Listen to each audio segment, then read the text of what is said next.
Well, the Florida gubernatorial election in 2026 is really starting to get interesting, and a name that really keeps popping up for all of us is Casey DeSantis, the First Lady of Florida. And really the idea that she could really be planning to succeed her husband, Governor DeSantis, and keep the DeSantis brand very well and alive in Florida. And DeSantis has said on multiple occasions that his wife is way, way more conservative than he is. And GOP primary voters in Florida seem very open to the idea, even though Donald Trump has already endorsed another candidate in this race, Byron Donalds.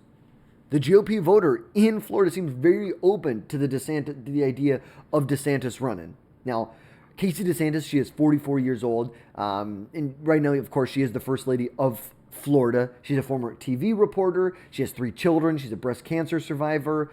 A lot of things. She also has been a really visible partner to Ron DeSantis, has been the closest ally to Ron DeSantis, whether it was in his gubernatorial election in 2018 and 2022, or go back to 2012 when he initially ran for Congress. He ran for Congress, I believe, in the same seat that Mike Waltz currently or did hold until he became National Security Advisor and then now Ambassador to the UN. But in her signature initiative has been the Hope Florida project, which this is a project that really their whole goal is to get Floridians off of government assistance.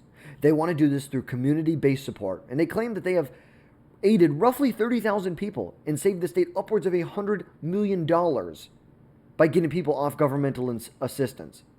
And really, conservatives admire her resilience and her focus on practical solutions over bloated bureaucracy, aligning with the idea of a free state of Florida, that ethos that they've really created in Florida. And what better initiative than this? Like, does it get any better than this when your whole goal is to get people off of government assistance? We don't want to be dependent on a welfare state. We don't want our people, our young people, to be dependent on that, to be dependent on the government.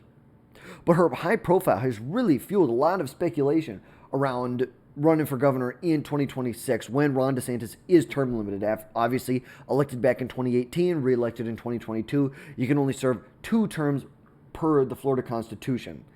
And her supporters really see her as a natural successor to continue on Ron DeSantis' conservative legacy, strong on parental rights, anti-woke policies, and economic freedom. There was a roundtable just yesterday it actually was for this Hope Florida project that she is really the key leader of. Let's just take a listen. She had a lot to say here. First of all, the focus should be on actually passing a budget, right? I think that's really important. That's what I think a lot of people signed up to do by a certain time. I would say I understand why when I travel around the state and I meet with a lot of people, why they're very concerned when this guy, the GOAT, is no longer in office. I get it.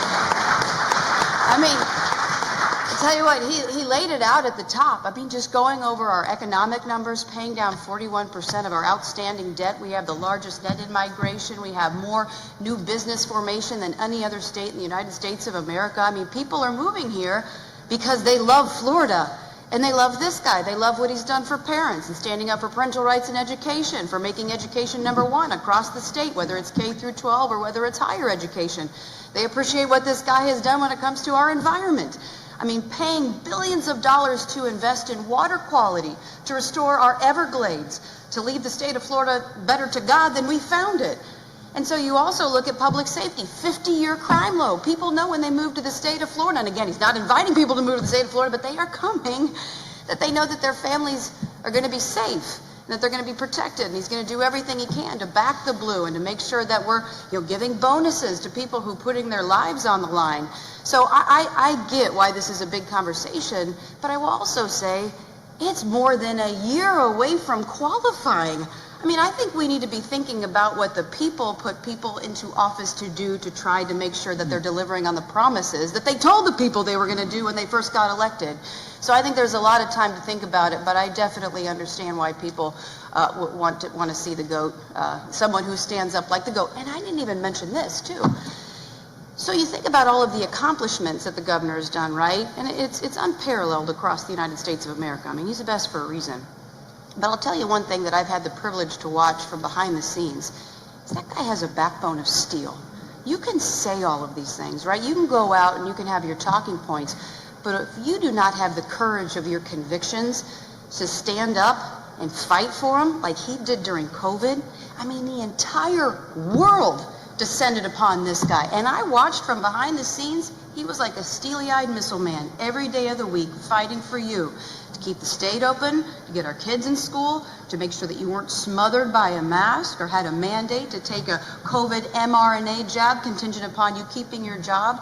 But I saw him every day of the week fight like hell for this state. And I think whoever he ultimately decides. So obviously here, she is definitely much trying to lean into this DeSantis brand that Ron DeSantis has built. And she's teased a potential run multiple different times, especially throughout 2025.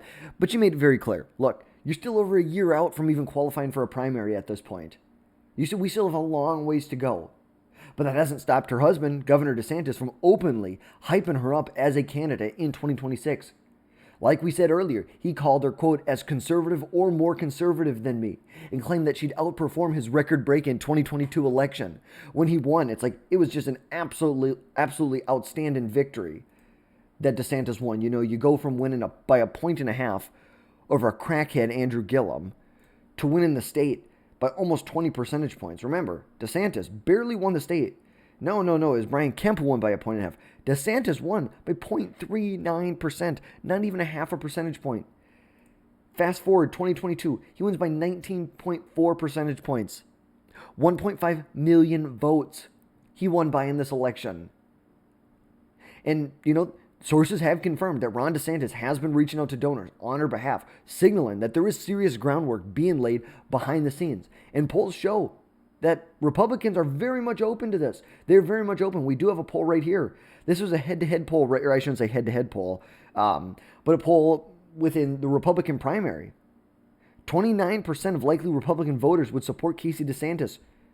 28% would support Representative Byron Donalds. The next closest was Matt Gaetz at 10%. So really, this is a race between Donalds and Casey DeSantis. You have the former Lieutenant Governor, Jeanette Nunes, got 7%.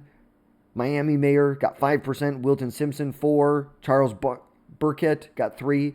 Ashton Howard, 1%. And this is just one poll. In a February 2025 poll, gave her a 30% across-the-board approval rating with a 57% approval rating among the Republican Party. Like this is good numbers for a first lady a year out from qualifying. And her Hope Florida platform really gives her a ready, made-for campaign narrative. She's empowered Floridians to take control of their lives, cut in dependency on the government, delivering results. And her husband, we know Ron DeSantis would be her closest advisor, would get 8 more years potentially of Governor DeSantis, which who wouldn't want that? Who wouldn't want to have the greatest governor in America, America's governor, for another 8 years? Because we cannot allow the state of Florida to regress to its previous state. We can't. We need to make sure you have a strong governor who can continue the bold initiatives that were initially started by Ron DeSantis. But now there are some issues. There have been some big allegations around her charity, alleging that they mismanaged roughly $10 million and siphoned $10 million from a Medicaid settlement, which was funneled through political groups that opposed a 2024 marijuana legislation ballot effort. And Republican lawmakers right now are investigating, calling out what they described as a culture of neglect, incompetence, and entitlement in the DeSantis administration. Now, the probe was dropped in 2025 in April, but the damage really still lingers, and polls show that support might be slipping for the two.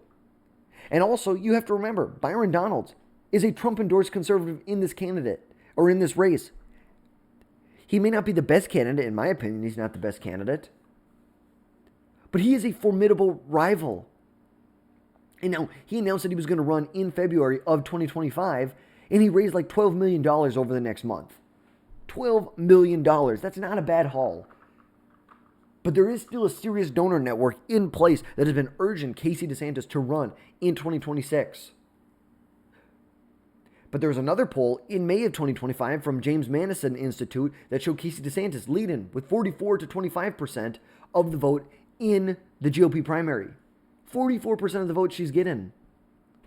Now, Trump's early endorsement of Donald's is really a major blow to DeSantis, but given their influence over the Florida GOP base, I think it's very safe to say that she could still be competitive in this race. 100% could still be competitive. And Florida's governor race will be a battleground for really the soul of the GOP going forward. Will it stay a bastion of conservative principles, low taxes, school choice, resistance to federal overreach? Or will internal issues and scandals weaken the party's grip? Now, obviously, DeSantis is tied to her husband's successes and failures in keeping Florida open during COVID, banning critical race theory in schools, and really her personal story too, overcoming cancer, champion families, getting people who are dependent on the government off dependency from the government, really resonates voters who value someone who's got a little grit and faith.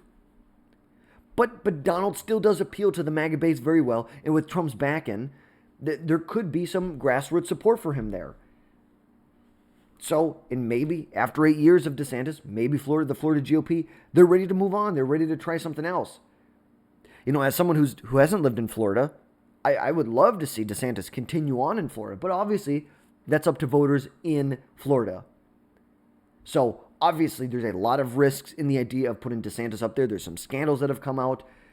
But really the big question is, will she run? We really don't know yet, but the evidence suggests that she is seriously considering it.